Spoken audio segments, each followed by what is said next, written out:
much faster, because you get to manage your own things much earlier. Before that, I was just a kid. He will just bring me to the races. I will do what I love the most, which is driving, then flights, organization, planning. That was all on my father, and he was doing that perfectly. And he sacrificed a lot for me to get here. But then at one point, from one day to the other, there's not your father anymore, and you need to take all of these things in hands. I've got my younger brother also. My older brother he's 10 years older than me, so he was already an adult in a way, but my younger brother was 3 years younger than me. I had to take care of my mother as well. So all of these things, it's not something that comes natural when you are 17 or 18 years old. It took some time to get used to it, but I think we all got much closer in the family after that. It was a difficult moment as well to lose my father, because I think I was in the age of around 14 to 19 where you are always clashing a little bit with your parents. After that, I think puts us all together much closer than before. Yeah. What was it like racing that year? Like, having to show up again now where you don't have your mentor and you don't have the person who believes in you and loves you and trains you. Like, what was that like? Because I think that's so brave, and it requires an inner strength. Like, what was that for you? What was it like? I don't know. It was on the Tuesday of Baku. I had a Formula 2 race. I was in Formula 2, not yet in Formula 1. And he passed away, I think, on the Tuesday, and I had the flight on the Wednesday to get to the race. As soon as he passed away, I asked myself, what would he want me to do?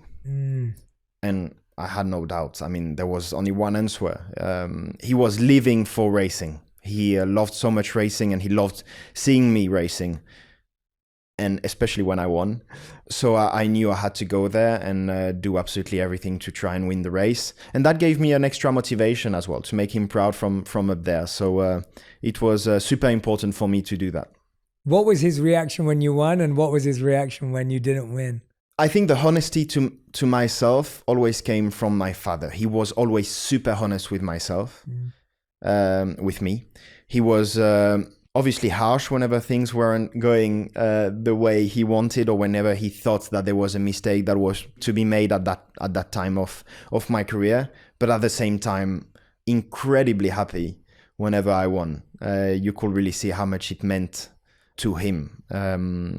So he was coming to every races, absolutely every races. But I will say he was a bit of a different father on races, because the father tends to be always with the kids on races and always be there and pushing them. And he was always doing a step back on that, trying to let me grow in my own environments with my engineers, with my mechanics, and get there at the end of the weekend and then have the discussion at the end of the weekend. Okay, I saw that this you should have done better, but this was amazing. And he was always super supportive.